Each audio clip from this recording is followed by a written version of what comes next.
నేత బూరగడ్డ వేదవ్యాస్తో మచిలీపట్నం అభ్యర్థి బాలశౌరి, మాజీ ఎంపీ కొనకల్ల నారాయణ, పెడన కూటమి అభ్యర్థి కాగిత ప్రసాద్ సమావేశమయ్యారు. పార్టీ అన్ని విధాలా అండగా ఉంటుందని హామీ ఇచ్చారు. పేడన టికెట్ దక్కకపోవడంతో టీడీపీ ఎంపీ బూరగడ్డ అసంతృప్తితో ఉన్న ఆయన పేడన నుంచి ఇండిపెండెంట్ గా పోటీ చేసేందుకు సిద్ధమయ్యారు. దీంతో రంగంలోకి దిగిన నేతలు వేదవ్యాస్ నివాసానికి వెళ్లి ఆయనతో భేటీ అయ్యారు. వేదవ్యాస్ తన నిర్ణయాన్ని వెనక్కి తీసుకున్నట్లు తెలుస్తుంది. రైట్, ఇక ఇదే అంశానికి సంబంధించి మరిన్ని వివరాలు మా ప్రతినిధి సాంబశివరావు అందిస్తారు. సాంబశివరావు చెప్పండి. యామిని కృష్ణా జిల్లాలో పెడన రాజకీయం అయితే రసవత్తరంగా మారింది.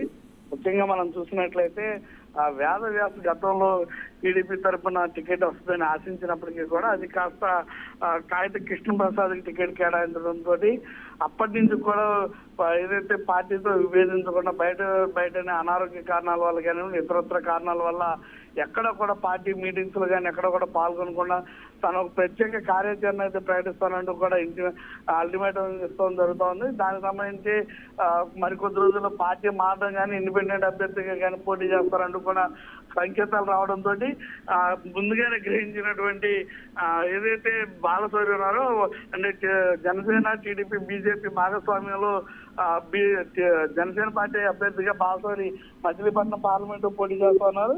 ఆయన రంగంలో దిగి ఆయనతో పాటు కొనకల్ల నారాయణ మాజీ ఎంపీ ఆయన కూడా ఇరువురు కూడా కలిసి వేదవ్యాసతో కూర్చుని చర్చించినట్టుగా తెలుస్తోంది.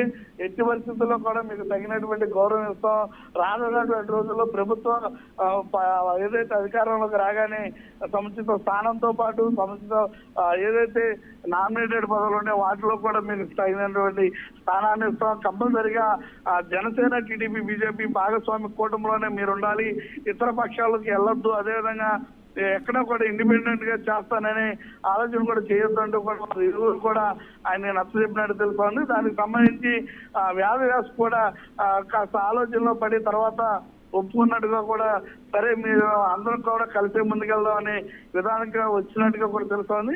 మొత్తం మీద వేదవ్యాస్ యొక్క ప్రయాణంలో కొన్ని మార్పులు అయితే కూడా జరగనున్నట్టుగా తెలుస్తోంది.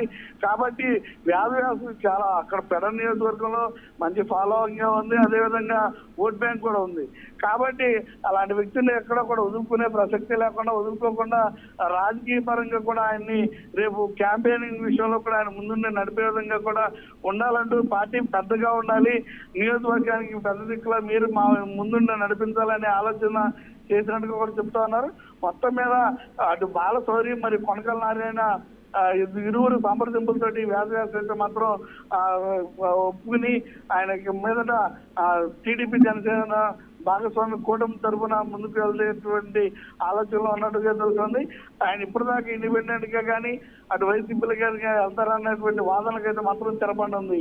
Yamini, right, thank you.